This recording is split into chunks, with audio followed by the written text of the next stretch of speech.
Bom dia! Hoje é 1º de maio de 2023. Estamos dando início a mais uma edição do programa 20 Minutos. No Dia Mundial da Classe Trabalhadora, vive-se um dilema.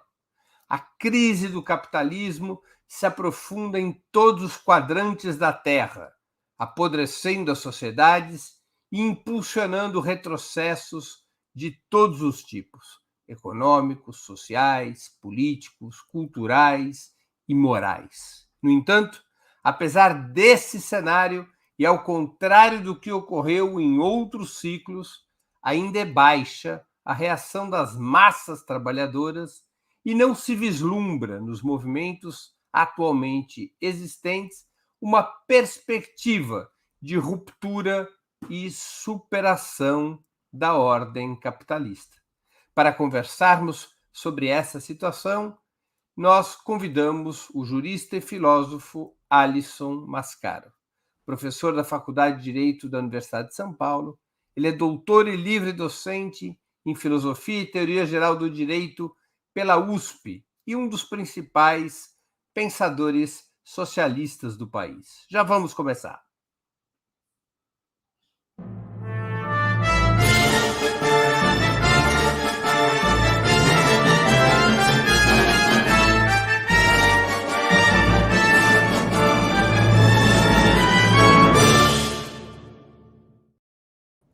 Bom dia, professor. Muito obrigado por aceitar nosso convite. Uma honra ter novamente sua presença no 20 Minutos. Bom dia, querido Breno. Uma honra, uma alegria estar novamente com você, com todas e todos do Opera Mundi. Professor, em todas as crises anteriores do sistema capitalista, ocorreram também rebeliões anticapitalistas, algumas vitoriosas e outras derrotadas. Dessa vez, no entanto, a crise aberta em 2008 e aprofundada com a pandemia não é acompanhada por revoltas consistentes, que se limitam a alguns focos de luta em alguns países. Qual seria a explicação, na sua opinião, para essa aparente abulia? Querido Breno, dando mais uma vez a minha saudação, bom dia a todas e todos que nos acompanham. Existem dois pés para um sucesso de uma luta social e também para o fracasso de uma luta social. Um pé, e nunca é só um dos dois pés, é um e outro. Um pé é a condição da objetividade da reprodução social. O outro pé é aquele da subjetivação das e dos agentes em luta. Então, na tradição do marxismo, as pessoas dizem que são as condições objetivas e subjetivas em união que formam o sucesso, ou então que dão causa ao fracasso de uma luta que, num certo momento, podemos dizer que nem está existindo. Existem alguns que, erradamente, se apoiam apenas num dos pés, é o economicismo.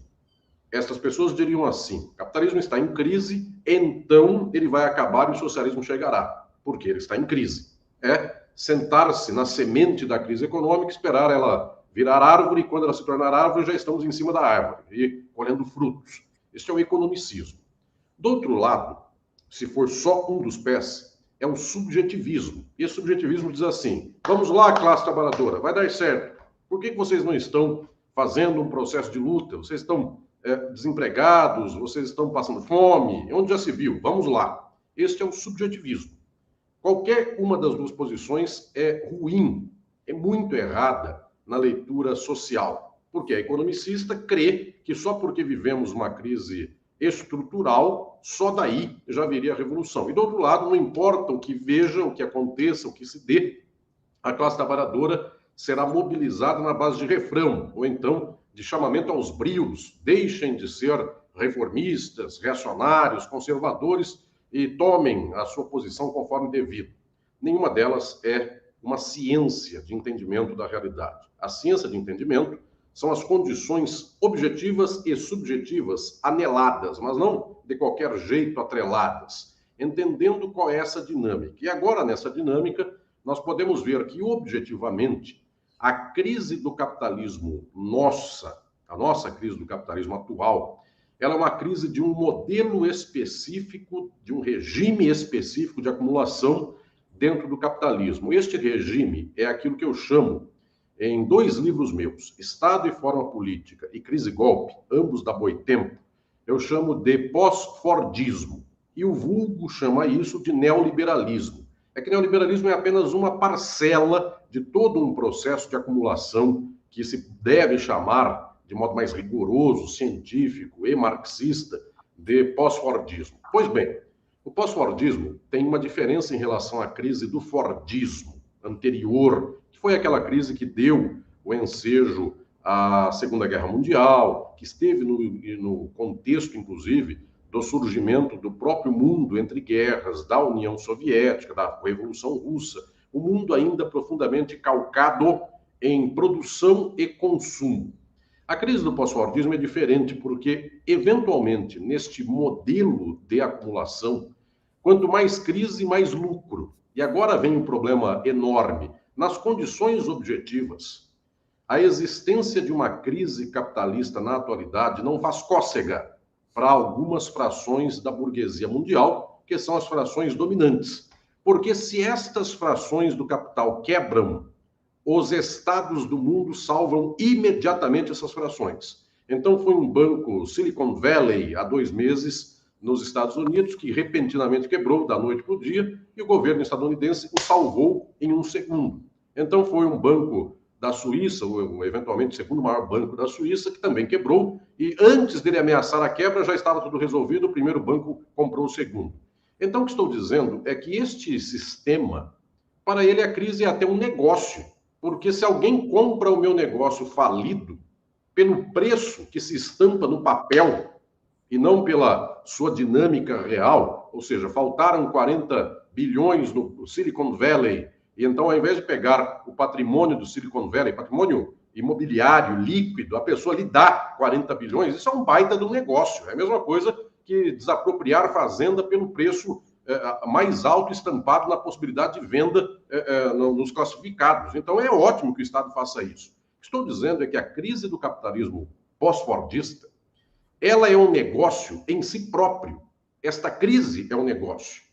Portanto, efetivamente, para uma dinâmica do capital que não tem mais tanta ligação com o mercado de consumo de massas, que não está pouco se importando se o povo passa fome ou não, está pouco se lixando se o povo se levanta ou não, porque se o povo se levanta, o que nós teremos é a polícia, o exército, os militares matando a rodo, e alguém vai dizer, mas isso pega mal, a imprensa inteira é deste capital. Nada pega mal. Pode matar 1 milhão. Aliás, o governo anterior do Brasil deixou morrer por conta de Covid 700 mil pessoas e mesmo assim teve 49% dos votos. Nada acontece. Então, o que estou dizendo é que no nível de objetividade, esta crise de agora não é igual à crise do fordismo. A crise do fordismo, o povo passando fome, o empresário produtor, ele na hora, ele se levantava em termos de desespero e dizia, estou produzindo e ninguém compra. É a história do café, do crash da Bolsa de Nova York de 1929. O brasileiro plantando café, um burguês tão desgraçado quanto o burguês de agora, enfim, a desgraça desse burguês não está em causa, mas esse burguês empilhou sacas de café e não tinha quem comprasse. De tal modo que o Vargas comprou aí uns cafés, o Washington Luiz comprou mais uns cafés, torraram para ver se pagavam um dinheiro para esse sujeito. Mas a ideia era que houvesse mercado consumidor para comprar café.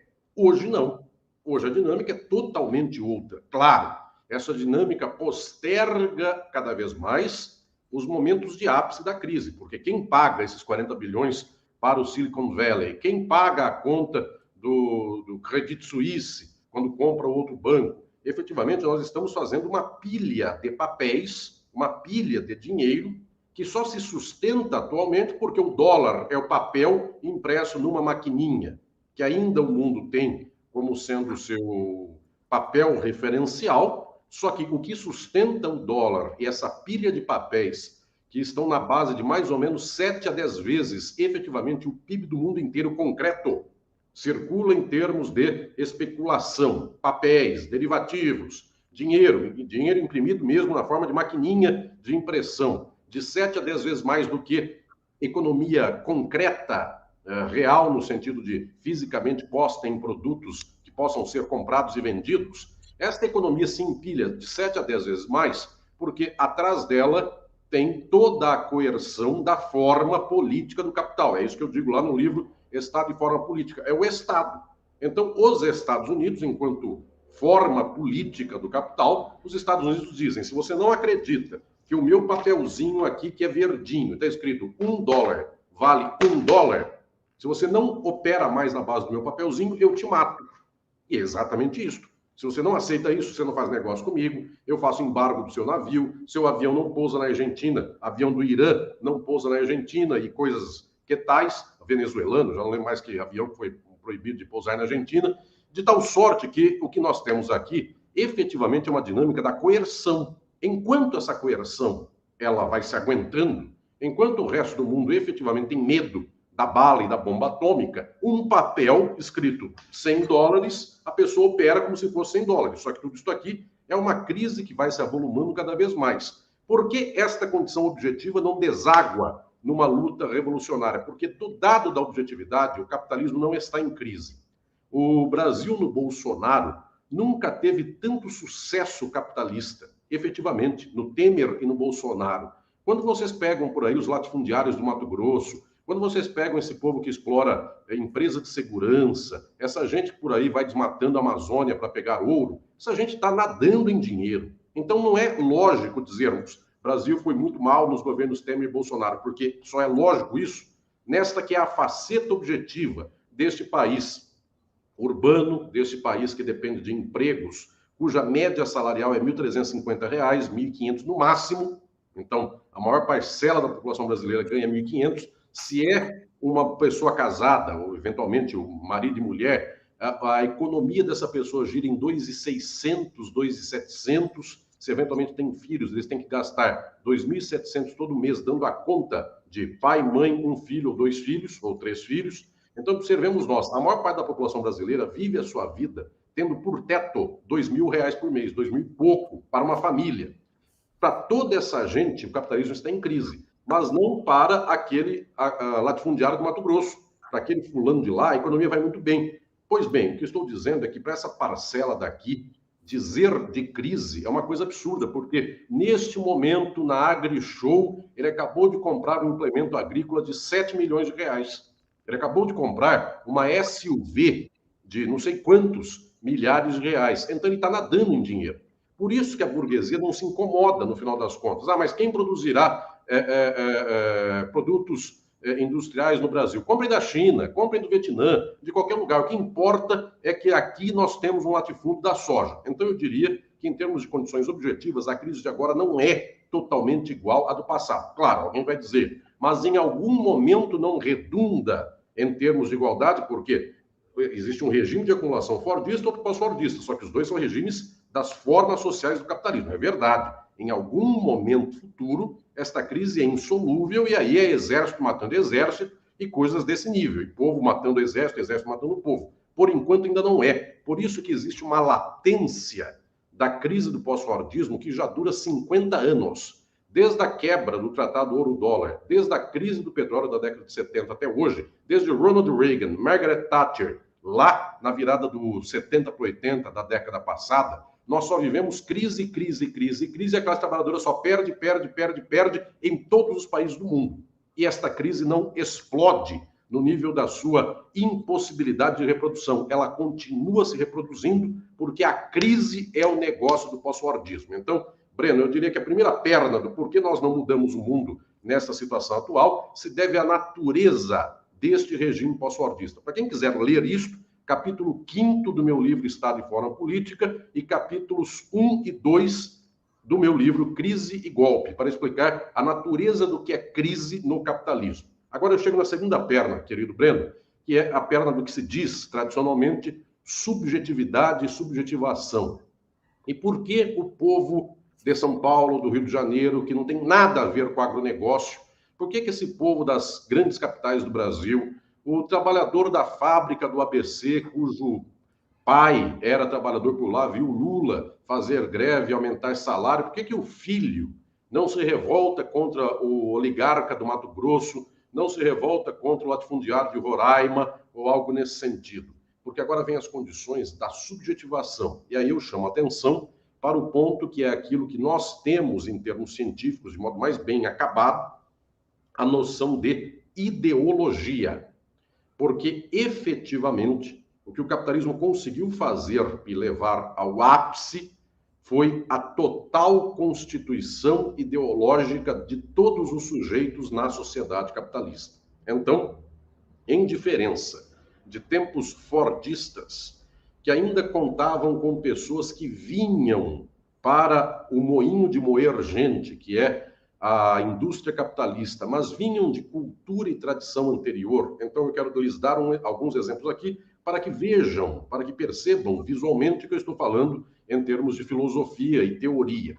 Quando o Lula e sua família vêm de Pernambuco para São Paulo, vêm com uma cultura própria, uma cultura de um Nordeste ainda muito ligado a tradições católicas, a tradições, eu diria, de uma vida agrária bastante pronunciada, chegam em São Paulo, e tecnicamente em São Paulo, a vida em São Paulo, no ABC, em Santos, onde quer que seja, é uma vida contratual, é a subjetividade jurídica, como diria Pachucanes. O que vem a ser esta subjetividade jurídica? Alguém vende força de trabalho, o outro compra. Se a pessoa crê em Jesus, se a pessoa não crê, se a pessoa é católica ou evangélica, para a indústria Ford, Volkswagen e outras mais, tanto faz. Desde que ele aceite receber X e produza 10X em favor da indústria, é isso que importa. Contratou, acabou. No entanto, quando o Lula vem para São Paulo, ele vem com brios, não só negociais de um sujeito atomizado numa grande cidade capitalista. Ele vem com os brios da tradição. O que são brios da tradição? Eu dei minha palavra, eu vou cumprir.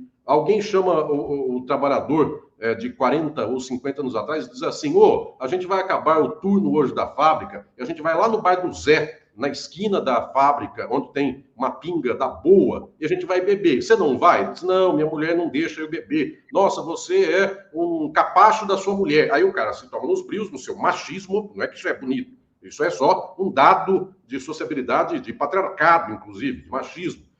Então, de fato, minha mulher que me aguente em casa, eu vou beber. Chega no bar, você vai beber jurubeba. Não bebo jurubeba porque eu só bebo cerveja light. Não, então você não é um sujeito habilitado a trabalhar na fábrica, porque se você bebe uma cerveja light, não bebe uma jurubeba, você não consegue operar a máquina no dia. Então, vejam, machismo, brio, tudo errado, não é? Nada disso é certo.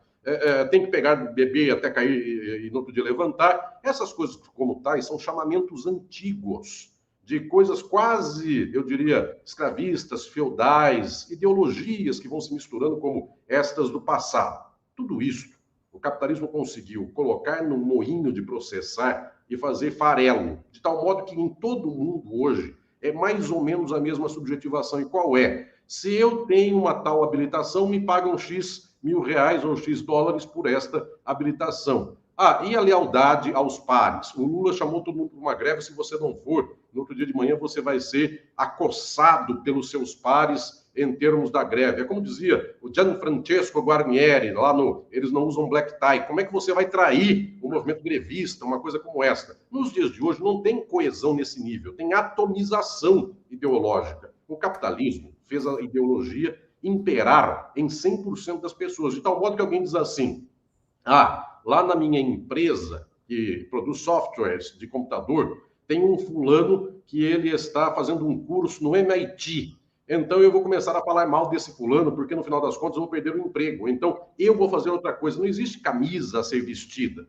De tal sorte que toda a sociedade capitalista hoje é uma ideologia que perpassa do Lehman ao mais pobre dos trabalhadores igual. A ideologia é a mesma. Essa ideologia é individualismo, cada qual cuida de si, ninguém cuida dos outros. Então, se alguém falar em greve, se alguém falar em coesão social, classe trabalhadora, beba com seus amigos, as pessoas vão dizer, não, meus amigos são um lixo da humanidade, vocês bebem pinga, jurubeba, e eu bebo gin tônica, porque é mais ou menos uma bebida da moda dessa ideologia neoliberal. Jurubeba, Leão do Norte, é coisa de 700 anos atrás. Então, o que eu estou dizendo aqui é que, efetivamente, as condições ideológicas atomizaram os sujeitos. E para tirar daí extrações como meritocracia, empreendedorismo. Eu sou empresário de mim mesmo, eu uso uma plataforma de aplicativo e saio trabalhando, então eu sou igual ao George Soros, eu sou igual ao Lehman, porque eu também sou capitalista. Essa ideologia venceu.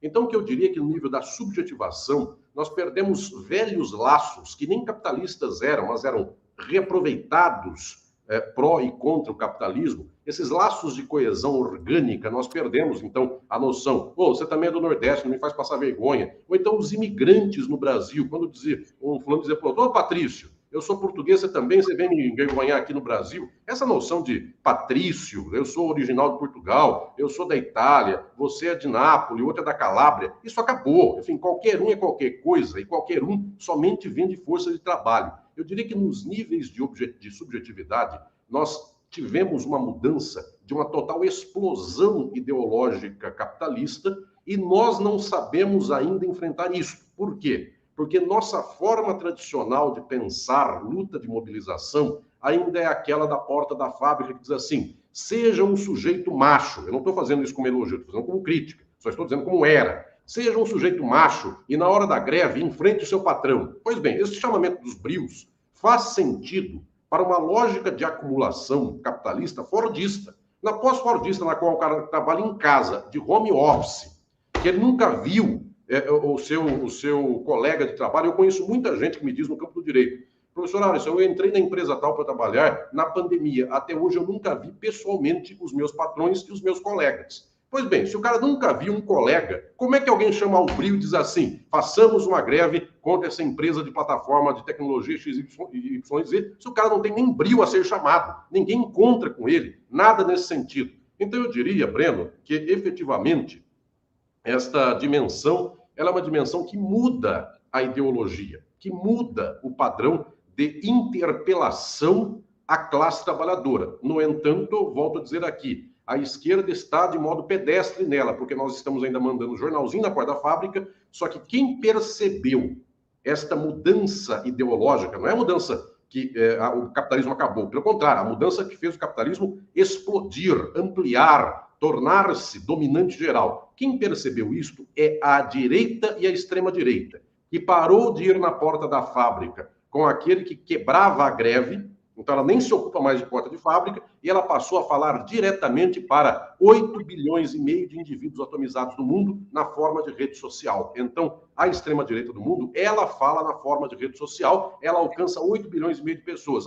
O povo só tem 10 segundos no metrô, no trem, para ficar vendo meme de internet. Todo meme da extrema-direita é altamente eficaz. E a esquerda, textão em grupos de WhatsApp dizendo, façamos uma reflexão sobre o Boric e o Petro. E aí vem uma reflexão de meia hora que o cara no ônibus sacolejando, no primeiro segundo ele já parou. Então, efetivamente, nós temos um povo inteiro que ideologicamente está apto a ser conduzido pela extrema-direita, que também não é igual ao do Mussolini, que era uma extrema-direita fascista, ao molde da greve geral que eu acabei de dizer da esquerda, apenas a contrafação. Qual que era a lógica do Mussolini? Pegar, botar o exército inteiro marchando na rua, os camisas negras, etc, etc, etc. Hoje, Trump, Bolsonaro, esse senhor Orbán da Hungria, não estão nem aí com marcha ou algo nesse sentido. Eles operam na base de 140 caracteres em Twitter, porque eles descobriram esta inflexão da luta ideológica no capital. Quem não descobriu é a esquerda e, por isso, a extrema-direita navega de braçada nestas condições de objetividade e subjetividade do capitalismo de hoje.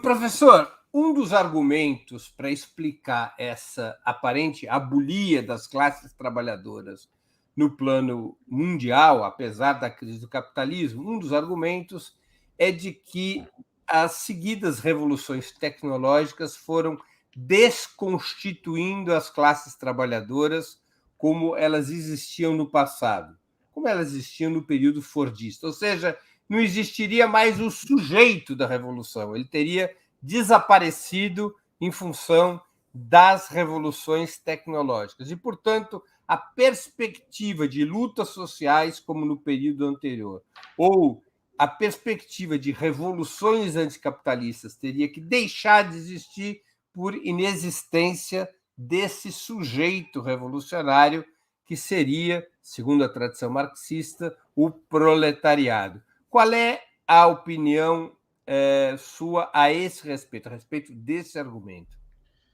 Querido Breno, toda vez que alguém dá o argumento de que mudou a condição da reprodução social e, portanto, não há mais possibilidade de fazer a revolução, esta é uma ideia cansada de gente que jogou a toalha e de gente que atrapalha efetivamente o processo de batalha de transformação do mundo. Porque, muito pelo contrário, a mudança da tecnologia, a mudança das condições de sociabilidade, efetivamente, elas levam o mundo capitalista arrastado ainda mais ao alto da sua contradição. Então, quando eu disse agora há pouco, nas condições objetivas da reprodução do capitalismo, que eu ter uma economia mundo de X milhões, trilhões de dólares em termos de produção de parafuso, computador, avião, soja, que seriam produtos concretos do modo de produção capitalista, resultados concretos do modo de produção capitalista, e 7 a 10 vezes mais de papéis especulativos, eu estou dizendo que no curto e no médio prazo, esta crise é só um baita no negócio. Então, ela não acaba nesses momentos. Só que em longo prazo, e esse longo prazo não dá para quantificar quanto é, em longo prazo, em algum momento, isso é simplesmente a hecatombe. Porque na hora que tudo isto entra em parafuso, eventualmente em um mês. O capitalismo mundial pode acabar em um mês. Ele pode durar 100 anos para chegar no mês, mas ele pode acabar em um mês. Querem exemplos muito banais? O Brasil inteiro depende de um cabo de internet dos Estados Unidos. Eu estou aqui em São Paulo, o Breno está em São Paulo. É muito provável, mais ou menos por onde eu moro e o Breno mora, que nós estejamos a 2 quilômetros um do outro. Enfim, moramos numa certa região central de São Paulo. Pois bem, eu estou ao vivo com o Breno. A hora que todos vocês me acompanhem, eu escute o Breno me escute, esta imagem que eu faço e o Breno faz vai aos Estados Unidos e volta para um cabo. Então, o que eu estou dizendo é que, efetivamente, nós dependemos de um cabo dos Estados Unidos, 2 cabos para os Estados Unidos e um para a Europa. Se isto rompe, a economia mundial vai para o buraco em um pulo. Claro, alguém vai dizer, um dia ela aguenta, alguém vai lá com um submarino, enfia um cabo no outro e resolve o caso. Isso é verdade se o problema do mundo fosse um problema de tecnologia física. Isto eu não tenho dúvida. Eventualmente, países entram em bug, em apagão, a economia para por 2 dias e ponto final, depois resolve. Só que a questão não é só esta, a questão é que toda a tecnologia do capital está empilhada em termos de relações sociais, nesta dinâmica de uma acumulação que não tem lastro com produção real, não tem lastro total, tem algum suave lastro com a produção real. Então, estou dizendo que para isso entrar em colapso, é um segundo, pode durar 100 anos. Para o povo inteiro do mundo dizer, eu não vou aqui passar fome sem energia elétrica, enquanto alguém diz assim, temos que salvar a Enel, porque ela investiu no Brasil e ela parou de investir, mas mesmo assim não podemos quebrar os negócios. Se a pessoa está passando frio em São Paulo, se o hospital parou de funcionar por causa da Enel, é possível que o povo se levante em um segundo para acabar com esta privatização. Tudo isso ainda é a fórmula clássica da revolução. Só que eu estou dizendo que o capitalismo tem agora um colchão de gordura que ele estende para um tempo maior, isto que no passado era uma crise imediata. A Light, quando tinha um problema de eletricidade, o povo de São Paulo se levantava logo em seguida. A Enel é capaz de fazer 1000 coisas, e os senhores vão dizer, o professor está dando exemplo hipotético. Não estou. Vou lhes dar um exemplo. A CPTM privatizou um punhado de linhas de São Paulo o ano passado. Todo dia as linhas quebram para a periferia de São Paulo, para as cidades da Grande São Paulo. Todo dia, depois que foi privatizado, quebra, a pessoa fica 5 horas sem trabalhar, ela tem que pegar ônibus vem depois de 3 horas, é a desgraça da vida, é o inferno. Acontece alguma coisa nesse ano e pouco? Não. Para quem que o povo votou? Por Tarcísio.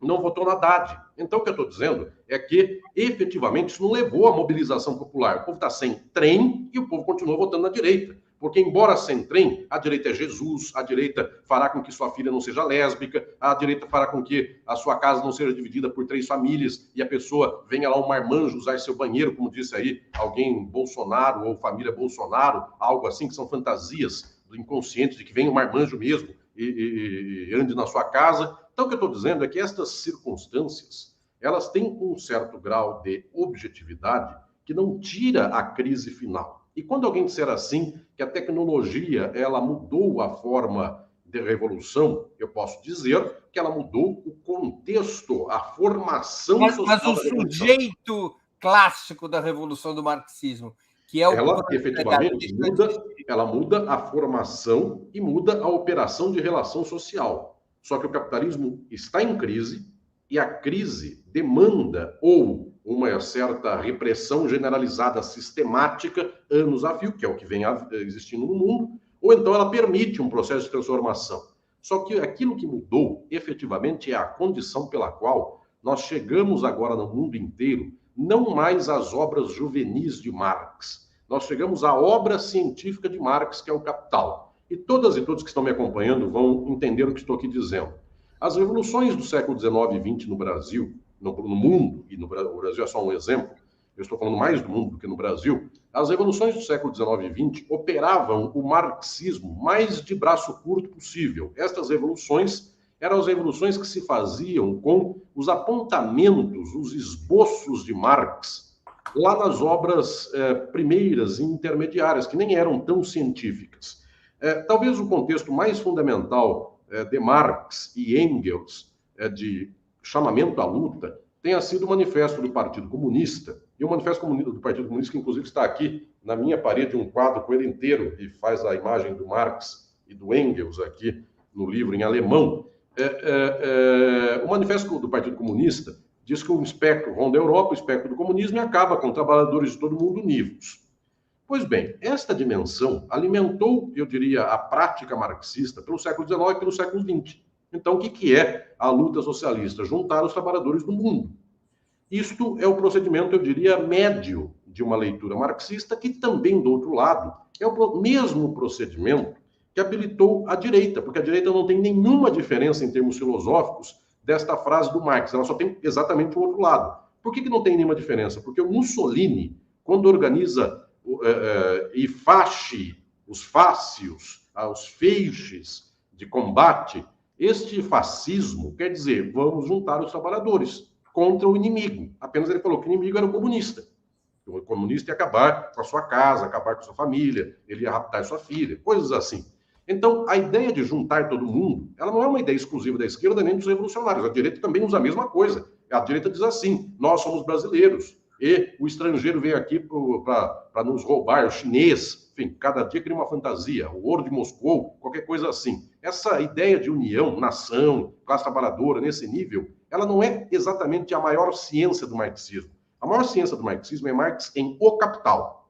É a sua obra máxima, a obra a qual ele dedicou a vida inteira, na qual ele estuda a dinâmica da luta de classes a partir das formas da reprodução social do capitalismo. Esta é a dimensão decisiva. Essa dimensão decisiva me faz entender que a estrutura do capital é toda feita não por coesão, nem por organicidade de classes, mas por vínculos relacionais da forma mercadoria, da forma valor e da acumulação. Quando Marx chega nesse ponto, ele percebe o seguinte: o capitalista explora e todos os demais sujeitos da sociedade são explorados. Então, quando eu digo assim, não tem mais o trabalhador orgânico da fábrica, com a cultura da fábrica, acabou o ABC de trabalhadores de 7 mil trabalhadores da indústria metalúrgica tal, então alguém diria, nossa, o marxismo tradicional agora teve um baque. Isso é porque o marxismo tradicional ficou na frase de efeito do Manifesto do Partido Comunista, porque se nós avançarmos para o Marx, é agora que começa a luta. Porque esses 99,9% de pessoas do mundo, que são classe trabalhadora, que não importa onde trabalhem, ele pode trabalhar no Uber, ele pode trabalhar no Oxxo, ele pode trabalhar na Ford, não importa aonde. A operação de exploração, a operação relacional dos indivíduos é sempre a mesma, de tal modo que aí a extrema-direita parou de perceber coesão e dando-lhe outra coesão em sentido contrário e passou a falar diretamente a esta miríade de trabalhadores explorados. Pois bem, o que nós temos então agora no mundo? Nós temos uma coesão geral de quem é explorado por este 0,1%. Só que, pasmem, a ideologia dos 99,9% é a mesma do 0,1%. Ideologia da meritocracia. Faria Lima, o discurso da Faria Lima e o discurso da GV e do INSPER e do IBMEC sobre empreendedorismo se dá na faculdade lá da pior esquina de uma cidade qualquer do Brasil, porque o discurso é o mesmo. Apenas um atende a quem é banqueiro e o outro atende a quem é um pobre que diz assim, se eu vendo brigadeiro e escrevo assim, brigadeiro do amor é capaz de não vender mais brigadeiro no dia. É a mesma lógica de meritocracia que faz um banco dizer assim: eu sou um banco que não polui, não use folhas de cheque, use cartão de crédito tal e qual. É a mesma desgraça, enfim, a mesma lógica obtusa de mundo. Pois bem, agora é que o marxismo começa, porque agora o marxismo percebe que a minha revolução não se faz em fábrica. E por que agora ele começa? Porque a revolução que se faz em fábrica não é revolução. A revolução que se faz em fábrica é greve para aumento salarial e manutenção da ordem capitalista. O ABC, que todo mundo louva da década de 70, não foi capaz de fazer uma revolução socialista no Brasil. Ele foi, na verdade, um colchão para amortecer a contradição do capital mediante aumento salarial. Então, estas experiências ditas orgânicas, elas também não tocavam no coração da contradição do capitalismo. Elas, no final das contas, davam amortecimentos à crise do capital, dizendo: olha, você não será mais explorado por milão, você será explorado por 1.350. Olha, você ganhou R$350. O pai e a mãe, que passam de 1.000 para 1.350, ganham, sei lá, 2.700. Então, de 2.000, ganharam 700 ao cabo do mês, que já é um certo desafogo do colarinho. Então, o que estou lhes dizendo é que esta leitura organicista também não é marxista, porque, no final das contas, o que ela faz, efetivamente, é mobilização sindical, e revolução não é sindicalismo. Eu não estou dizendo que a revolução é totalmente antissindical, nem que o sindicato possa habilitar-se a ajudar a revolução. Só que a forma do sindicato é a forma da legalidade, das instituições, de aumento da forma de mercadoria, de distribuição da riqueza do capital para a classe trabalhadora, distribuição de uma parcela. Luta socialista é o fim da forma de mercadoria, é o fim da exploração assalariada. Então, querido Breno, eu diria para todas e todos que quando vocês acham que agora não tem mais a classe trabalhadora enquanto um sujeito da fábrica, é agora que começa, porque os sujeitos são todos os sujeitos que operam a relação social do capital. O dia em que nós descobrirmos a fórmula de acesso a todos esses sujeitos, aí não tem mais sindicato para ser pelego entre luta trabalhadora e capital. Aí é 100% das pessoas, é o conjunto de todas as pessoas que tem que resolver a sociedade capitalista. Então, eu diria que, pelo contrário, ao invés dessa leitura cansada que diz assim: acabaram os sindicatos, acabou o ABC, a Ford não tem mais planta de 7 mil trabalhadores no Brasil, agora é que eu digo para vocês, a luta está começando, porque agora não tem sequer salário para amortecer. Agora a luta é capitalismo ou socialismo. Professor, no passado, certos acontecimentos históricos ajudaram a construir a subjetividade revolucionária, ou a espalhar a subjetividade revolucionária para o mundo. Um fenômeno, um episódio conhecido, claro, é a Revolução Russa, e outros episódios nós tivemos ao longo da história. Eu faço a seguinte pergunta: a consolidação da China como um Estado capaz de disputar a hegemonia contra os Estados Unidos poderia ajudar a impulsionar uma nova onda anticapitalista no planeta? Eu diria, Breno, que a China é o último bastião da tentativa de organizar o capitalismo em termos ainda de lógicas de coesão parciais. Estou lhes propondo aqui que leiamos a sociedade a partir do Marx científico, que é o do capital. Como funciona o capitalismo? Forma a mercadoria, que é o átomo do capitalismo, que se desdobra em sujeitos também atomizados, que são sujeitos de direito. Isso não é uma virtude, é uma condição de exploração. Ser sujeito de direito é poder vender força de trabalho para qualquer um, abstratamente, e qualquer sujeito, então, é só um sujeito abstrato, não importa a sua dignidade, se ele precisa de pão, de feijão, o que importa é que ele terá o que as suas condições contratuais lhe derem, então ele não terá o que precisa, ele terá o que o contrato lhe pagar. Esta dinâmica que chega ao átomo do capital, isto é o decisivo. Porque quando nós perdemos todas as gorduras e chegamos a este átomo, aí é matar ou morrer. Aí é o capitalismo em crise, do qual não tem mais remendo. E por isto que a classe trabalhadora poderia, neste momento histórico, começar a abrir a verdadeira fresta de leitura de mundo, que vai dizer: o problema não é a Argentina, o problema não é Cuba, o problema não é a China, o problema não é Estados Unidos, o problema é o capitalismo. Daí a minha insistência muito grande que o século XXI seja o tempo para o qual nós não digamos, o problema é o TST. Porque se eu localizar o problema no TST, Tribunal Superior do Trabalho, eu estou ainda na forma do capital. Greve, peço aumento salarial, o TST não dá. Peço condições melhores para o cipeiro, quem é da CIPA. E o TST, devido à reforma do Michel Temer, não dá mais garantias para os cipeiros. Essa luta é luta dentro do capital. Eu preciso transplantar para além de CIPA, sindicato e TST. Eu preciso entender que há um problema do capitalismo e o dia que a humanidade inteira começa a compreender isto, então eu chamo de Uber a trabalhador de fábrica, de quem trabalha plantando soja no Mato Grosso, a quem produz implemento agrícola na China, e digo, o problema do mundo é um só. E você produz implemento, o outro planta soja, só que o problema de um é o problema do outro. Pois bem, esta dinâmica que a extrema-direita sabe fazer, porque ela cria, só que faz errado, ela cria uma artificialidade abstrata do tipo nação, brasileiros, povo de Jesus, crentes, quem é de Deus, cidadãos de bem, quaisquer coisas como tais. Ela anela Jorginho Melo com José Trovão, Damares, Malafaia, que tecnicamente não tem nada uma coisa com a outra, mas tudo está no chapéu do cidadão do bem. Então, o que eu estou dizendo é que, como a extrema-direita consegue fazer isso e a esquerda só fala daquilo que é a sua luta direta, enfim, imediata, coesa, tem problema. A China é a última tentativa da coesão para a manutenção das formas sociais. Então, a China opera sob forma mercadoria, ela opera sob a valorização do valor, as formas do capital, apenas ela tenta a última coesão. E qual é a última coesão? Ainda é a coesão de grandes campos geopolíticos. Nós faremos um capitalismo melhor do que o estadunidense. E não vai aqui nenhuma crítica dizendo, ela não vai fazer. Pelo contrário, vai um elogio. Ela faz.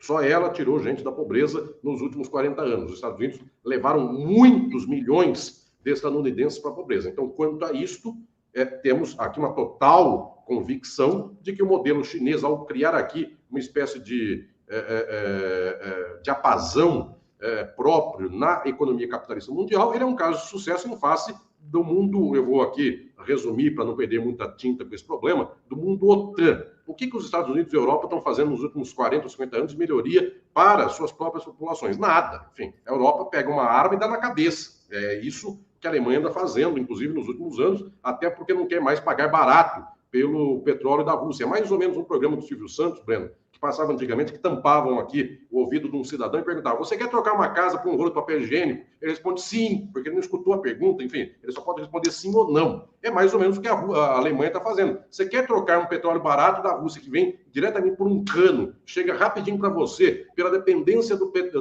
gás estadunidense que virá por navio e você pagará 3 vezes mais? A Alemanha falou sim. Então, este mundo OTAN, que é Estados Unidos e sua pupila Europa, não está saindo nada daí de bom. E da China, efetivamente, olhem que dinâmica nos últimos 40 anos. Agora, a questão minha não é dinâmica por dinâmica. A minha questão é, que tentativa é esta? É a superação da exploração do capital no mundo? Não é. É ainda o último bastião, é ainda a última forma de organização. Eu estou feliz, inclusive, que eu vou falando e a Laila vai achando imagem na hora. Enfim, nada disso aqui é combinado, viu, gente? Ela aqui é sagaz em termos de me dar imagens boas quando eu falo. Então, o que eu estou dizendo é que a China, ela não é aqui, efetivamente, uma forma de ruptura, uma forma de luta, de ruptura com as formas do capital. Ela ainda é uma boa utilização. O que eu posso lhes comparar nesse sentido é algo como o Lula no ABC da década de 70 para 80. Isso não é um socialismo. Isso é uma boa luta interna nas condições das formas do capital. Agora, há de se dizer também que, em médio prazo, o problema do capital continua o mesmo. O Lula ganhou bons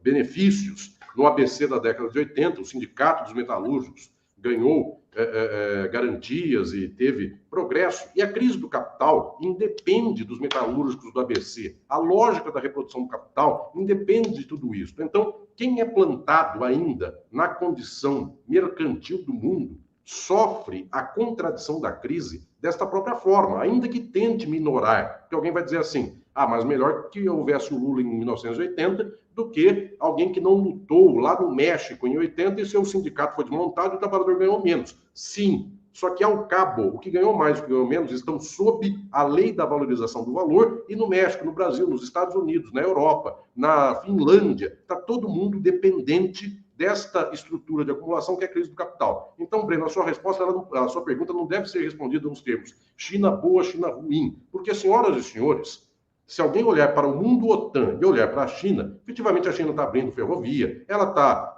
abrindo frente de emprego, etc, etc, etc. Menos gente morreu proporcionalmente lá do que em qualquer lugar do mundo. É um caso de sucesso. Se alguém olha para o Lula no ABC e compara o Lula com o Joaquinzão, ninguém vai dizer para mim, é tudo luta sob forma do capital. É tudo luta sob forma do capital. Mas o Joaquinzão era o pelego para amortecer totalmente. O Lula puxava umas coisinhas para a classe trabalhadora. Então, não estou comparando tudo do mesmo modo, mas estou dizendo, a luta sindical é sob forma do capital. A China expandindo produção de mercadoria para vender para o mundo é sob forma do capital. Ou seja, nós fazemos pequenas coesões ou grandes coesões geopolíticas, mas ainda estamos operando bajo a plataforma, sob a plataforma da forma mercadoria, da forma valor, das formas da acumulação, e as contradições estão dentro desse contexto. Então, ainda a luta socialista mundial não despontou na sua forma efetivamente de combate à lógica do mundo enquanto mercadoria. Não é por lá, só por causa disso que pode surgir. Pode até surgir por lá, na China, no Oriente, mas não sob essa forma, sob uma forma nova, que é a forma da luta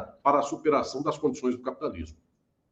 Professor, por que o fascismo renasce sem que existam movimentos revolucionários oferecendo perigo ao capital? Porque, efetivamente, Breno, não há nenhum movimento da classe trabalhadora contra o capital, mas agora é o problema do colapso do próprio capital. As condições objetivas do capital impõem o fascismo. Então, eu diria que, como ainda não tem nenhum sujeito que faça a revolução, só que o capitalismo é totalmente posto montado sobre palafitas as mais frágeis, então a própria classe capitalista não consegue se sustentar no mundo em termos de objetividade, ainda que não surja uma subjetividade. Então, efetivamente, na Europa, que não tem o pálido risco de ter luta comunista no presente, na Europa, mesmo assim, as condições são tais que o povo efetivamente vai vivendo mal, isto vai gerando incômodo, esse incômodo vai gerando desgarçamento das subjetividades, e neste quadro que não se sabe o que vai dar, mas coisa boa não dá já no presente, é preciso, então, uma mobilização fascista. Por quê? Porque é um quadro, eu diria, labiríntico. Ele provavelmente dará em problemas estruturais para a reprodução do capital. Esses problemas, então, não são mais dados pela classe trabalhadora coesamente e organicamente. Eles são dados pela reprodução da forma mercadoria. Então, como é que é possível que alguém salve um banco nos Estados Unidos com 40 bilhões num dia e a classe trabalhadora estadunidense podia ter 40 bilhões para resolver seus problemas sociais e nada aconteça? Eu preciso do fascismo, porque eu preciso efetivamente que esse povo esteja matando gente do aborto em favor de gente de Jesus. Esta lógica demanda necessariamente esta extrema-direita atual, não por causa do risco de coesão de esquerda, mas por causa efetivamente desta miríade de sujeitos todos atomizados e ideologizados pelo capital, que podem romper com a lógica do capital. Efetivamente pode acontecer um dia em que a população do mundo diga assim: eu pago o preço de morrer de fome, mas não vou mais trabalhar, não vou viver de pagar boletos a vida inteira, não aguento mais minha depressão, eu vou efetivamente pular do penhasco, eu vou viver no meio da praia, olhando para a estrela e morrer aos pouquinhos comendo coco. Então, antes de que coisas como tais aconteçam, o capital precisa forjar coesões de extrema-direita, dizendo: Deus não quer, a família sua é a base de tudo, você tem uma filha, o nome dela é Jéssica, eu já falei para você, fique em paz com ela e trabalhe o dia inteiro, não deixe de pagar boletos, etc. e tal. Essa lógica de mundo, então, não é por causa de sujeitos revolucionários, ela se dá por conta da fragilidade da própria reprodução. Por isso que nunca esta luta do capital ela se estabiliza em termos médios. Havendo vácuo da luta da classe trabalhadora, o capitalismo sempre chega ao fascismo. O capitalismo sempre chega às margens ótimas da extrema-direita, porque evita, inclusive, qualquer perda de médio prazo e ganha uma gordura enorme para a reprodução do capital. Então, eu diria, Breno, que em alguns casos, como Brasil, outros mais, se justificaria isso pela pálida sombra de coisas de esquerda, como lulismo, algo assim. Só que é uma justificativa ainda pequena. Mesmo que não houvesse lulismo, ainda assim, a extrema-direita tem uma porteira aberta e exatamente porque não tem luta da esquerda, por que alguém então vai administrar o mundo na base tucana de cafezinhos às 3 da tarde com o Fernando Henrique Cardoso, discutindo colóquios de direitos humanos. O cara do Mato Grosso, se ele puder matar o trabalhador ou pagar R$ 10 para ele, para que ele vai se tucanizar e vai apoiar a bela execução musical da Sala São Paulo? Ele vai chegar no limite. Então, eu diria que é até o inverso dessa reflexão. Exatamente porque não tem esquerda, o capitalismo tende à extrema-direita. Professor, você fala em luta socialista, em luta anticapitalista, mas as experiências revolucionárias do século XX mostram que o socialismo foi muito mais uma decorrência de movimentos por objetivos menos ambiciosos que o socialismo do que propriamente um programa. A Revolução Russa, por exemplo, paz, pão, terra e liberdade. Nenhuma dessas 4 ideias era anticapitalista ou socialista. É que, para fazer com que essas 4 ideias pudessem ser vitoriosas, se fez uma revolução operária e se estabeleceu um Estado socialista. Como é que você imagina esse processo? A luta anticapitalista, ela apareceria em estado puro ou, como no passado, vinculadas, digamos, a reformas que são capazes de mobilizar as classes trabalhadoras e, como contingência para implantar essa reforma, é que desponta o ímpeto revolucionário? Querido Breno, esta constatação de que as lutas do século XX elas foram mais nacionalistas para a resolução de problemas internos do que propriamente socialista. Então, o socialismo era a bandeira vermelha que embalava questões imediatas e peculiares a cada formação social. Esta constatação é verdadeira e ela só nos faz aqui uma inferência. Até agora, o mundo não conseguiu mesmo ter uma luta mundial para escapar do capitalismo. Efetivamente, essa luta sempre vem misturada com semi-imperialismos, perdas de guerra e seu atraso relativo que vai buscar recompor-se ou coisas nesse sentido. Então, essa nossa dimensão nos dá aqui uma percepção muito clara de que as lutas do mundo efetivamente não alcançaram a forma de luta socialista. Elas tiveram esboços, tentativas, e nada disso vai crítica também a essas lutas, porque quem não tem cão caça com gato, e aí vai lá do jeito que dá. A questão decisiva é que ainda nós não conseguimos essa superação. Por isso que, inclusive, a contradição da União Soviética redundou no seu colapso, por isso que, em boa parte do mundo, os povos desses países ditos de socialismo real, eles aplaudiram o fim desse socialismo real. Nicolau Ceausescu caiu barbaramente, o povão lá, que nem, vampiro querendo sangue, enfim, feliz demais com a queda do Ceausescu. Enfim, tudo isso nos revela que são lutas que se deram e que elas são eivadas de contradição. Eu não estou aqui fazendo uma crítica de início à Romênia, muito pelo contrário, a Romênia, inclusive, venceu o nazismo e conseguiu expandir-se naquele período. Enfim, não vai nenhuma crítica aqui em toto, mas vai uma dimensão de que, no fundo, não é uma luta pelo povo no poder e pela tomada dos meios de produção. É uma forma de administração do capital do outro modo. Então, o que estou dizendo é que ainda nós não temos esta dinâmica da luta socialista. E isto, para a maior parte das pessoas, quer dizer assim: nossa, então é um balde de água fria, porque no final das contas, a gente não tem uma história de um século inteiro que tenha levado, que tenha nos feito chegar lá no socialismo. Não, senhoras e senhores, agora é a dimensão mais bonita de todas. Porque aquele que fala assim, isso é o Marcuse, que percebeu lá naquele tempo dos meados do século XX, eu falo disso no livro meu que se chama Filosofia do Direito. Vou tomar até a liberdade, Breno, de dizer desse livro aqui, porque acabou de sair agora a 10ª edição do livro, com selo comemorativo, inclusive, e esta 10ª edição do livro me dá muita alegria, porque é um corpo geral, é um sistema geral de filosofia lido pela crítica. São centenas e centenas de páginas que, em poucos anos, já alcançou 10 edições no Brasil. Eventualmente é o livro mais lido na área.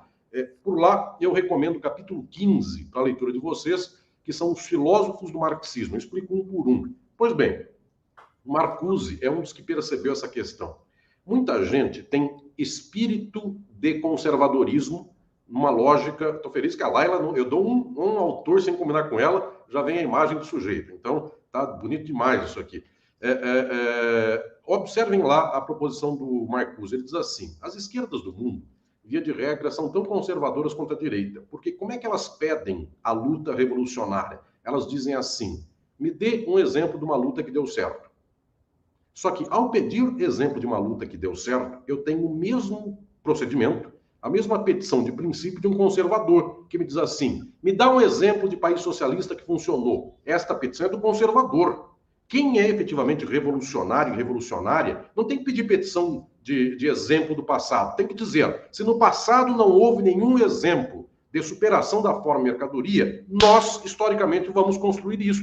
Ou seja, o que nós estamos lutando em termos de horizonte de mundo é um novo, é pelo novo, não pela repetição de um quadro do passado. E não vai desmerecimento às lutas do passado, porque luta belíssima essa que foi da Rússia e depois União Soviética, luta belíssima essa da China. Eu conheço particularmente, porque Estado de Forma Política, eu fui convidado, inclusive, para lançá-lo em Angola, Luanda, pela Assembleia Nacional, pela Presidência da República. Tenho lá camaradas do MPLA, muito queridos. Esta luta de Angola, não posso dizer que é qualquer coisa. Ela venceu o apartheid da África do Sul, ela venceu a UNITA, ela venceu os desgraçados racistas, que são financiados e apoiados pelos Estados Unidos. Então, não é qualquer luta. Só que eu sei reconhecer que a luta do MPLA não é a chegada ao socialismo, é a administração da economia capitalista angolana mediante a Sonangol. E isso é mais ou menos como fazer uma espécie de nacionalização do petróleo. Isso mais ou menos o Vargas fez aqui. E eu estou longe de chamar o Vargas de socialista. Então, o que eu estou falando aqui é que essa dimensão que eu não estou desmerecendo, eu não posso só dizer assim: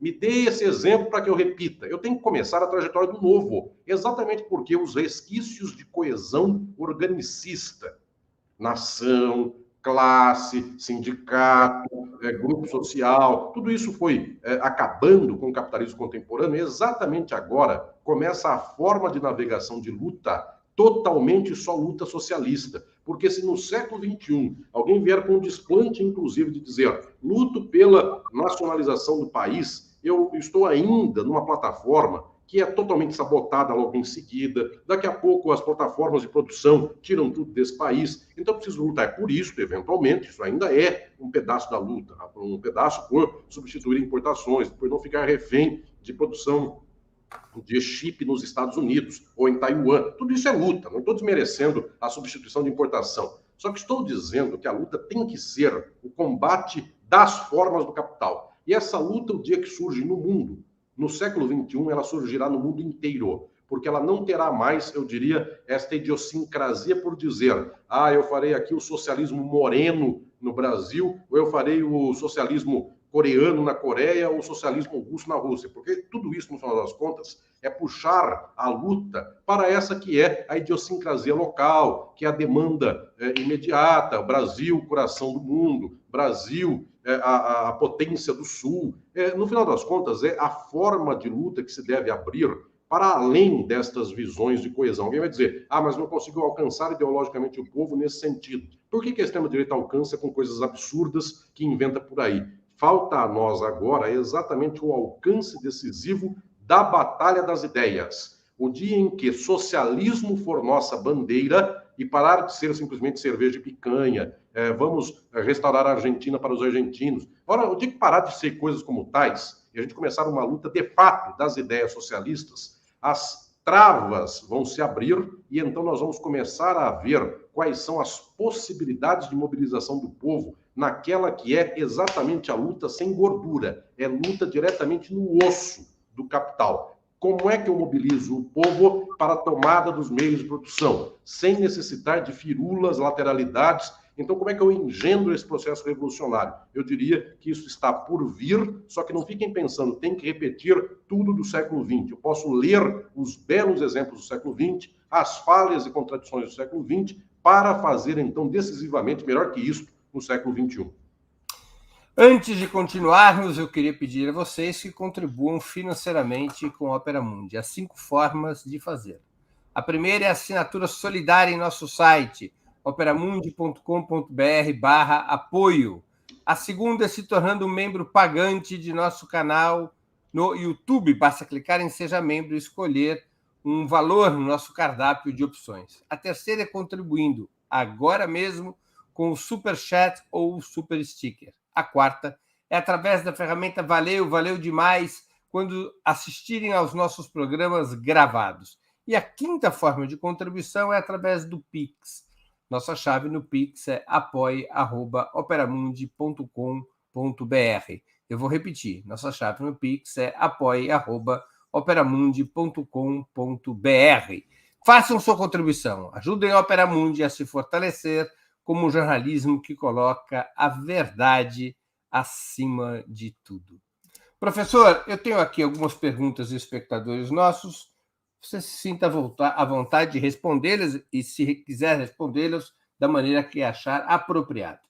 O Antônio Marcos contribuiu aqui com o Superchat e ele pergunta: professor, o governo Lula é um governo reformista?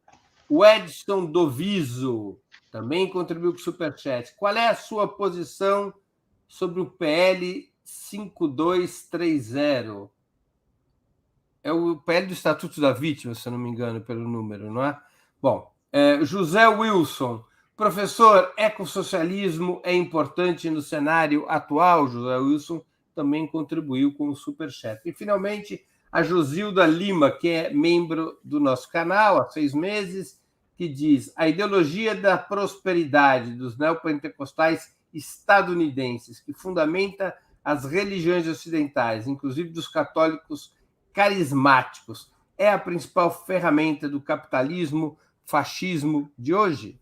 Então, são essas perguntas dos nossos espectadores.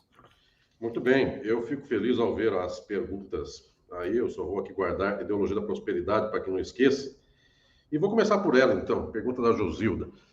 A ideologia da prosperidade é uma das manifestações daquilo que eu chamo de ideologia com I maiúsculo, que é a ideologia do capital. Ela pode ter várias facetas, ela pode, em algum momento, apoiar-se mais em uma força do que outra, então ela pode ser ideologia da prosperidade, ela pode ser meritocracia diretamente. Então, há momentos em que a meritocracia é mais falada do que propriamente a ideologia da prosperidade, mas é tudo o mesmo bloco.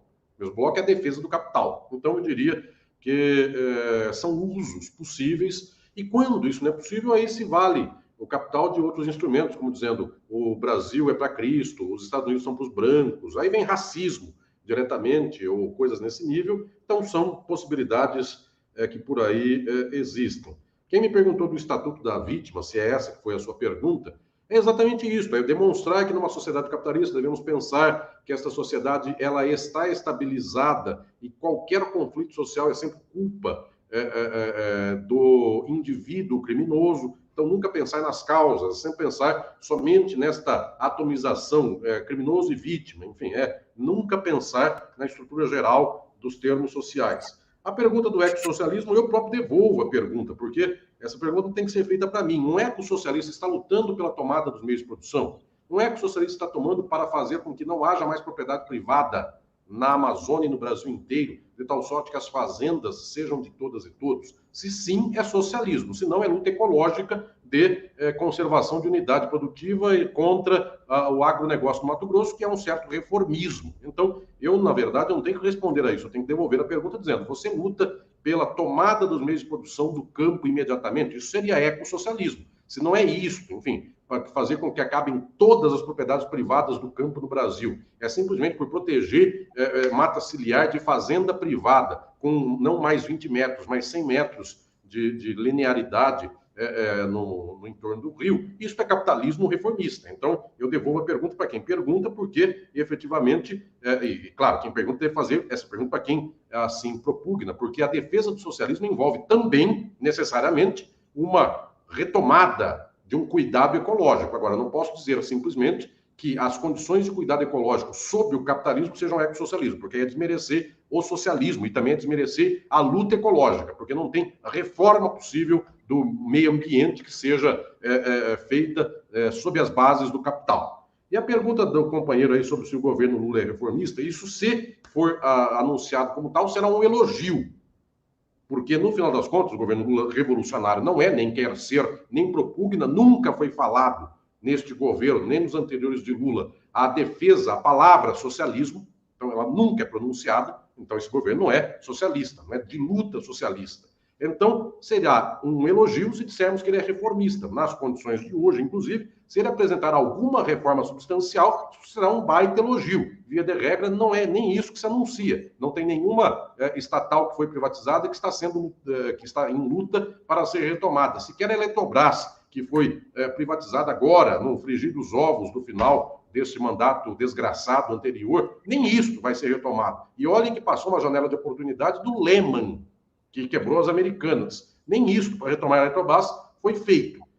Poderíamos reformar o ensino médio, coisa banal. Olha que dificuldade para fazer a reforma do ensino médio, porque não querem entregar o jogo do Lehman e da educação como negócio e não querem formar novas gerações minimamente instruídas em humanidades no ensino médio. Não tem reforma militar nenhuma à vista, só tem apagar incêndio do dia a dia. Então, se alguém disser assim, o governo Lula é reformista, será um enorme e rasgado elogio que ele possa ser reformista, porque até o presente momento ele está administrando incêndio.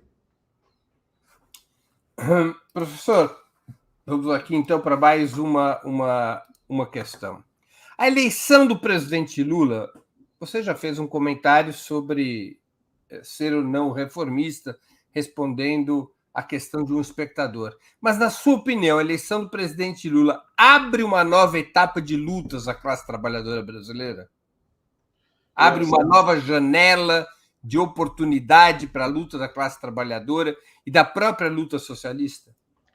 Sim, Breno, na medida em que tira da frente provisoriamente este dreno de energias que foi o bolsonarismo, que foi o golpe de 2016, Temer e Bolsonaro, e quejandos, mas também em si não tem nenhuma contribuição em especial para as condições revolucionárias. Teria contribuição se fosse uma condição de governo no Brasil, como foi a do Hugo Chávez na Venezuela, ou a do Evo Morales na Bolívia. Fala em socialismo, ainda que não faça.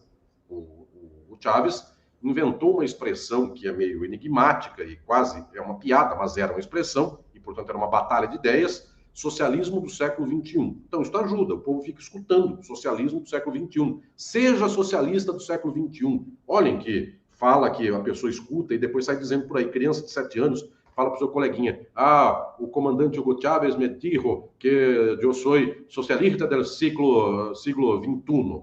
Bem, uma criança que fala um negócio como tal, ele está falando do socialismo. Aqui no Brasil não tem ajuda nenhuma nesse sentido. Não sai a palavra socialismo, não sai, inclusive, a palavra imperialismo.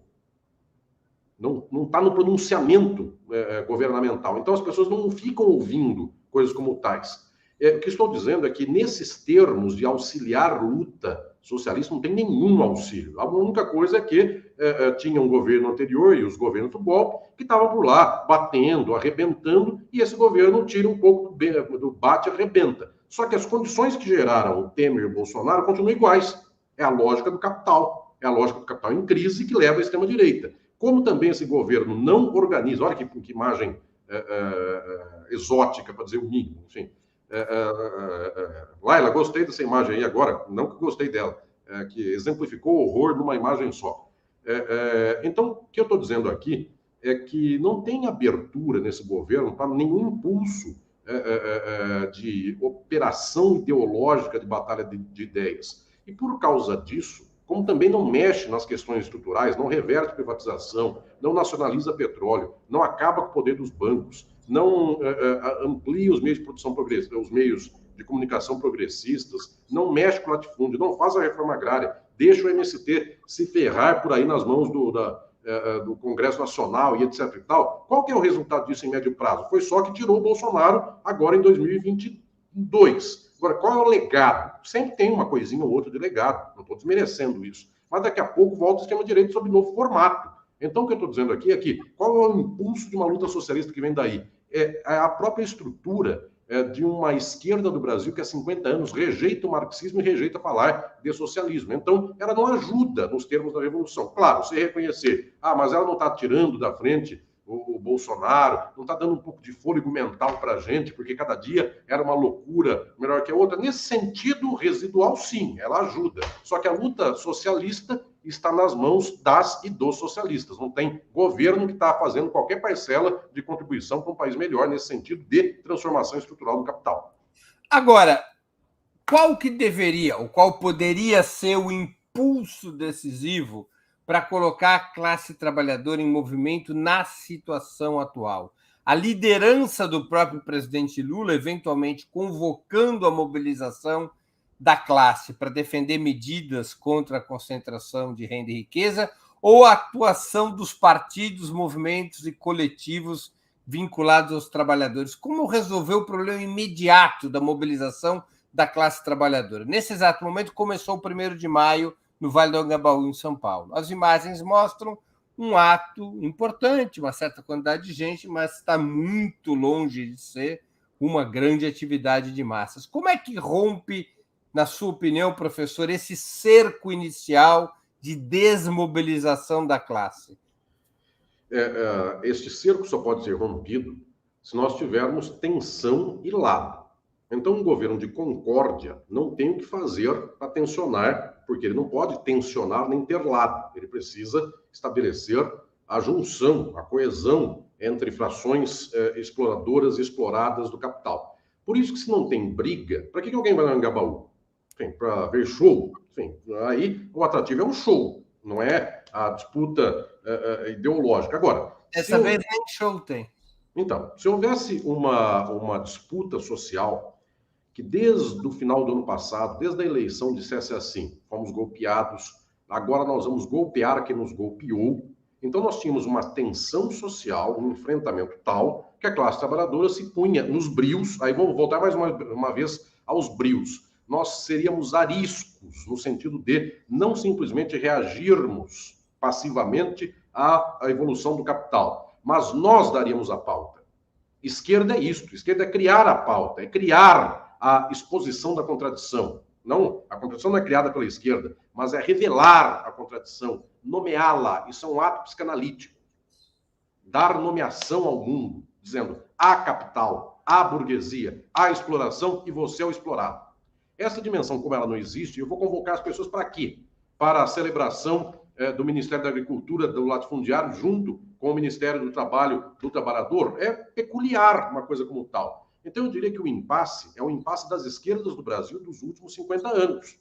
Esse impasse é que não se resolve, porque também não é agora. As pessoas vão dizer: mas o Lula, nesse momento de início do seu 3º mandato, ele está fragilizado. É verdade isto.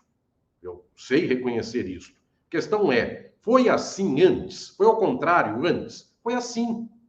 Será assim? Ainda quando esteve forte, não operou a batalha das ideias, não instigou a luta social. Então a dificuldade é esta, efetivamente. Qual é? A forma de luta dá nisso, e a forma de luta dá um fio frágil. Só que como é que a direita opera? A direita opera na luta. Essa é a diferença de nós. A direita, diz que é a esquerda de hoje, a direita opera dizendo: nós, os bons, contra os maus. Nós, os cidadãos de bem, contra os vagabundos, etc. Tem alguém que é contra nessa lógica da direita. De tal modo que o moleque de direita se instiga, dizendo: eu sou um soldado da Idade Média, contra, sei lá quem, os pervertidos, a família do mal, o poliamor, não importa o quê, enfim, são obtusidades que esse jovem desgraçado vai pensando na vida, mas ele tem um inimigo. Agora, olhem a esquerda liberal. A esquerda liberal é a concórdia de todas e todos. Enfim, é um passeio ao bosque dizendo: uma borboleta, um jacaré, uma cobra, ela chama jararaca. Olha outra cobra, chama surucucu. Uma cobra está comendo, está se enrolando no carneirinho. Enfim, se for só um catálogo de exposição que tem a cobra e o carneirinho, para que alguém vai?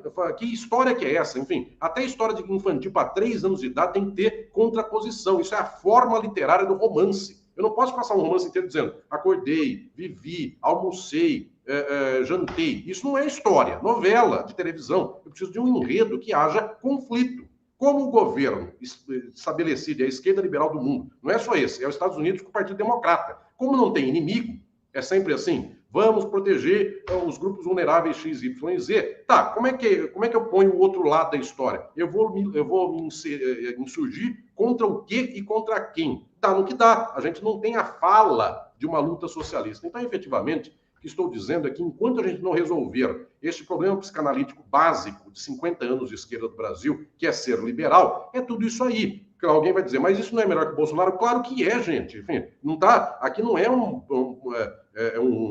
que se põe no nível do tipo ou 100% ou zero. Eu sei reconhecer que é 44%, eu sei que reconhecer que é 33%, 72%.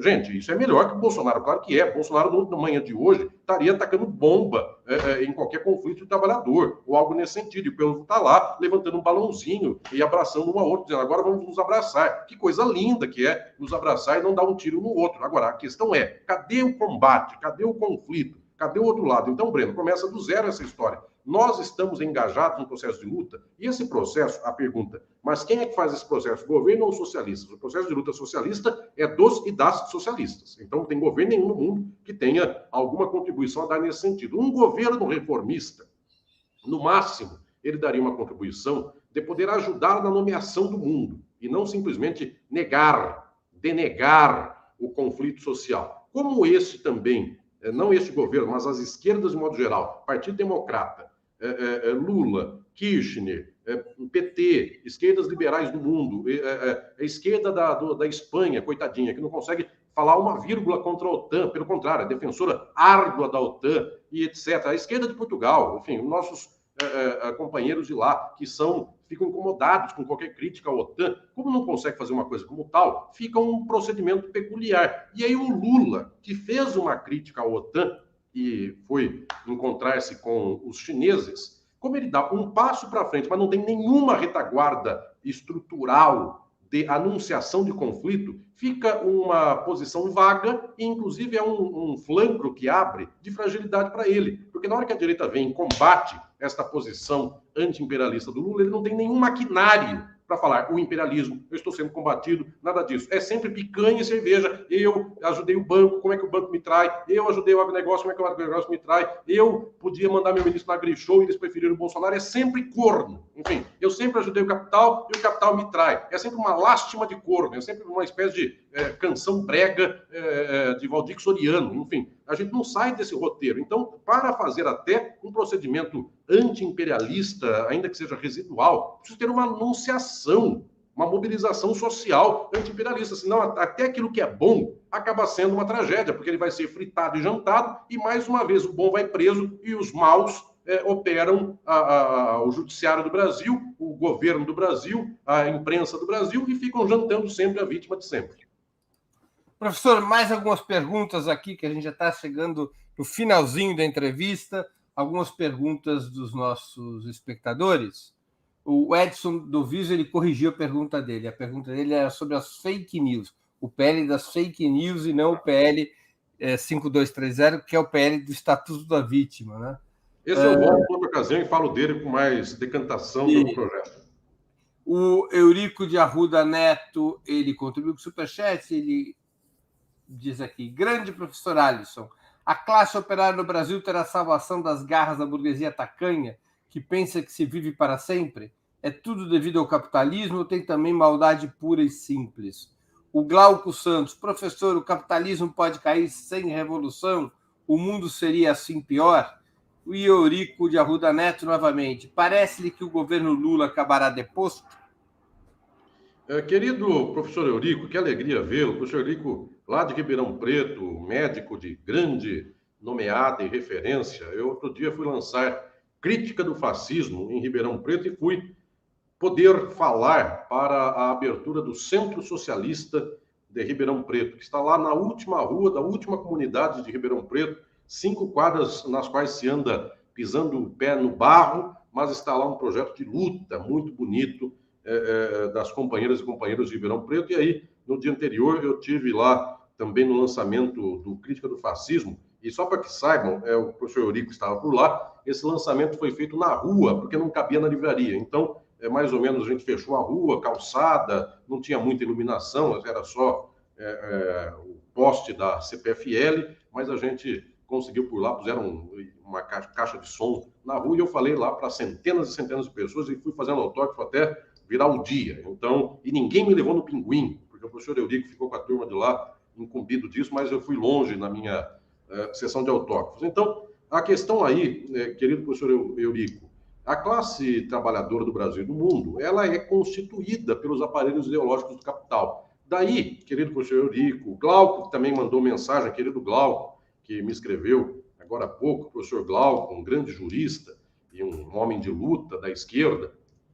Aí, residualmente, eu ecoaria ao Breno a pergunta do que pode ajudar um governo nas lutas sociais. Pensou se este próprio governo nos desse algum arejamento de aparelhos ideológicos? Pensou se o Breno Altman, nesse momento comigo aqui, estivesse falando para 17 milhões de pessoas numa TV aberta? Enfim, nos ajudaria demais nesse sentido.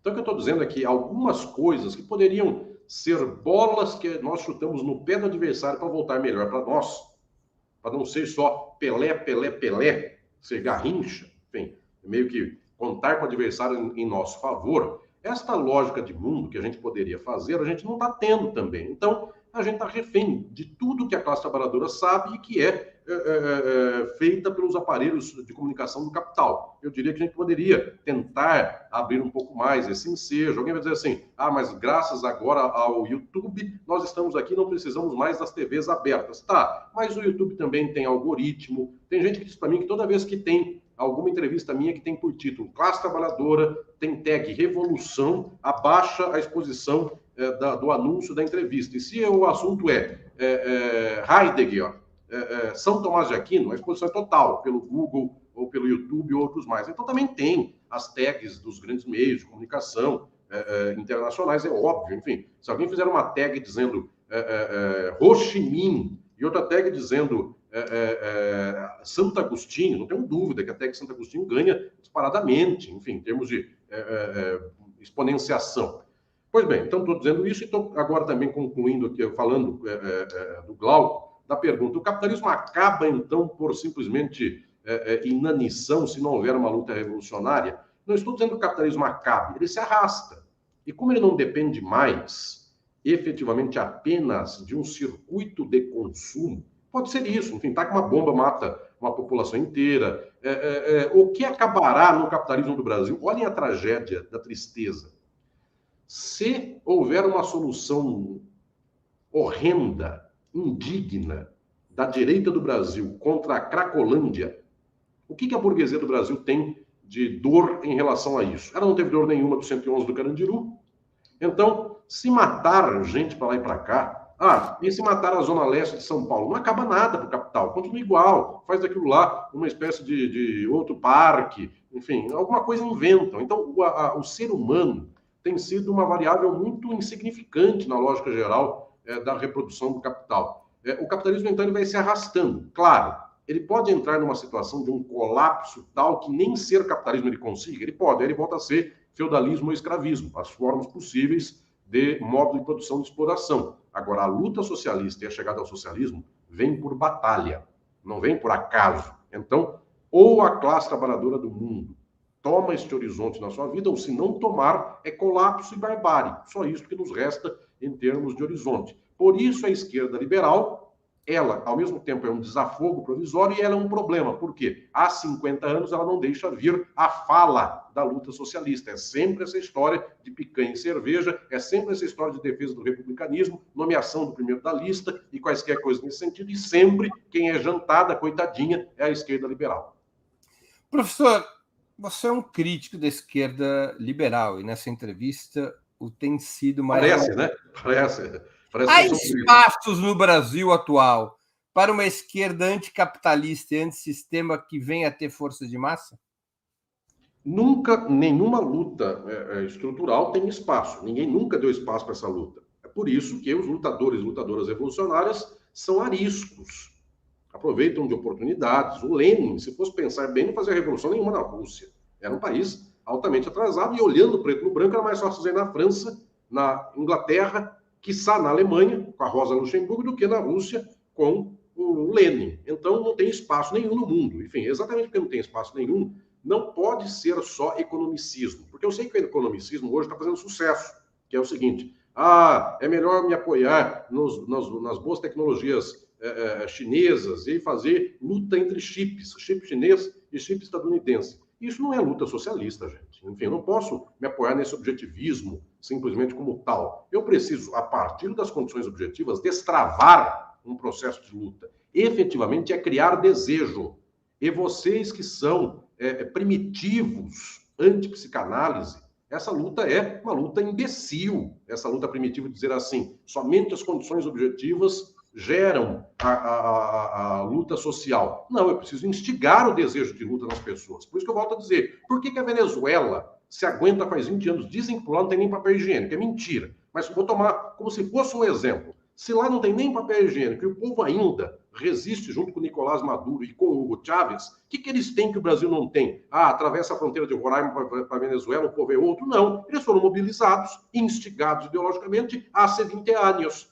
Então, o que eu estou dizendo é que esta luta ideológica é fundamental. Eu não posso imaginar que o povo é inerte, é uma pedra. O povo inerte e pedra não existe. O povo é todo dia mobilizado pela ideologia do capital. Cadê a nossa ideologia socialista? Então, isso é efetivamente um processo que se deve abrir. E a pergunta, há alguma condição para isso? A resposta é nada, e ao mesmo tempo, exatamente porque não é nada, é tudo. Se não há condições, façamos as condições. Professor, nós estamos chegando ao final da nossa conversa e eu queria fazer 2 perguntas que eu sempre faço aos nossos convidados e convidadas antes das despedidas. E você sempre tem surpresas nas indicações. A primeira é qual livro eu gostaria de sugerir aos nossos espectadores. A segunda, qual filme ou série poderia indicar a quem nos acompanha. E eu vou, já que você a citou várias vezes, vou pedir para a Laila aparecer aqui para as pessoas saberem quem é a Laila. A Laila não é inteligência artificial, é uma pessoa, é uma das produtoras aqui do programa. Então, Laila, cadê você? Apareça aqui para se apresentar. Justo agora que os cachorros começaram a latir aqui. Obrigada, professor, pelas palavras gentis aqui com o meu trabalho. O pessoal já me conhece, né, Breno? Aqui quando a gente faz os sorteios dos livros. E desejo aí um feliz Dia dos Trabalhadores a todos. Muito grata, professor Mascaro. Pessoal, vamos à luta, certo? E parabéns pela honestidade intelectual, professor. Obrigado, querida Laila. Uma alegria ter você aqui, junto com o Breno e com todo mundo nessa caminhada. A Laila, hoje foi um espetáculo. Eu mal falava do autor, ela já vinha com a imagem. Que coisa... Você é melhor que a Alexa, viu, Laila? Inclusive, porque você é de esquerda e a Alexa só está gravando as informações para o capitalismo. Então, você é a Alexa que deu certo. Doutor Breno, já foi? Muito bom, muito bom. Obrigada, professor. Eu fiz o que eu pude aqui. Vou voltar para os bastidores aqui. Olha. Valeu, Breno. Breno, hoje não vou indicar um livro e uma série, eu vou indicar 2 livros. Então, o primeiro é um livro e o segundo é um livro. O primeiro livro é um livro que acabou de sair sexta-feira. Breno esteve comigo, com muita gente nesse lançamento, muita gente de peso, de muita relevância. É o livro Brasil sob Escombros, da Boitempo Editorial. Desafios do governo Lula para reconstruir o país. Esse livro é organizado por 2 antigos orientandos meus de pós-graduação, a professora Juliana Paula Magalhães e o professor Luiz Felipe Osório, do Rio de Janeiro. A professora Juliana Magalhães é de São Paulo, o professor Luiz Felipe é do Rio de Janeiro, e veio fazer pós-doc comigo em São Paulo, e ambos são dos intelectuais mais importantes da nova geração do Brasil. Luiz Felipe Osório é o coordenador do curso de Relações Internacionais da Federal Rural do Rio de Janeiro, tem um livro notável sobre a leitura marxista do imperialismo. Juliana Magalhães é uma intelectual de grande projeção pública, tem obras notáveis sobre Althusser, filosofia marxista contemporânea, mesmo filosofia do direito contemporânea. Então, são autores fundamentais e eu faço o texto de conclusão do livro. É o último capítulo do livro e, neste livro, Breno Altman é autor do livro também. Então, estamos juntos aqui nesta obra que recomendo a todas e todos vocês. Breno e eu falamos na sexta-feira no Tapera Taperá, junto com a nossa querida Ivana Jenkins, com tanta gente boa que por lá estava. Então foi um dia muito agradável esse na sexta-feira. O Breno, inclusive, está me devendo um almoço, que ele já prometeu que vai pagar pelos próximos dias, enfim, no melhor lugar de São Paulo, viu, Breno? Porque no pior pago eu. Então, no melhor paga você. Então, Breno, esse é o primeiro livro.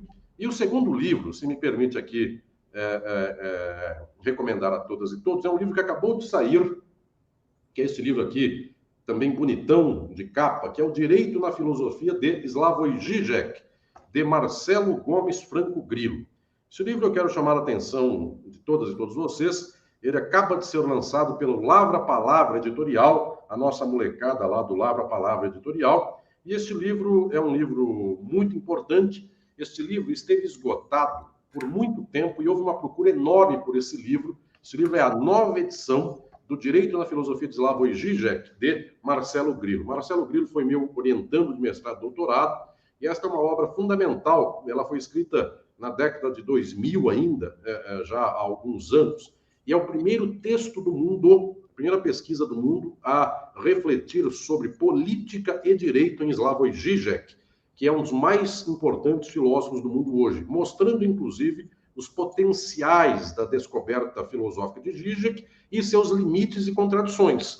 Então, alguém que está no espaço europeu, alguém que tem uma leitura de mundo que não é a nossa, do terceiro mundo, então tem muita contradição, muito limite nessa leitura, e ao mesmo tempo os potenciais de aproveitamento da psicanálise para a leitura social, do debate da ideologia que é central. Então esse livro está voltando agora, acabou de sair pelo Lavra Palavra Editorial, Direito na Filosofia de Slavoj Žižek, e nesta mesma Lavra Palavra Editorial também tem uma sequência de livros que eu orientei, orientações que fiz para orientandas e orientandos meus, como a Thaís Oshika, que tem um livro também muito importante, fundamental no Lavra Palavra, sobre Pachucanes. Tem uma série de livros aí fundamentais, e tem também, para quem quiser ver, o livro de entrevistas comigo. Essa eu acho que a Laila não esperava aqui, que é Revolution, entrevista a Alisson Leandro Mascaro, que tem uma série de estudos também sobre as minhas ideias. Eu recomendo muito esse livro para vocês, porque aqui há um texto, entre outros,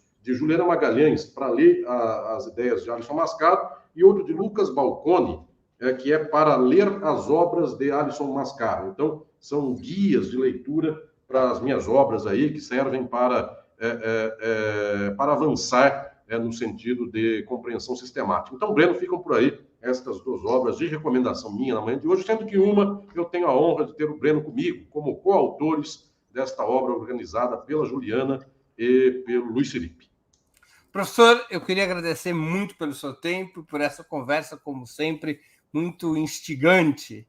Muito obrigado por ter aceito mais uma vez o nosso convite, ainda mais em um 1º de maio. Obrigado, querido Breno. É uma alegria muito grande que este 1º de maio seja um passo de luta de todas e todos para o mundo transformado. Obrigado muito, Breno. Até a próxima. Até a próxima. Também agradeço a todos e todas que assistiram a esse programa, em especial aqueles e aquelas que puderam fazer contribuições financeiras ao nosso site e ao canal de Ópera Mundi no YouTube. Sem vocês, nosso trabalho não seria possível e não faria sentido. Um grande abraço a todos e a todas. Feliz Dia Mundial da Classe Trabalhadora.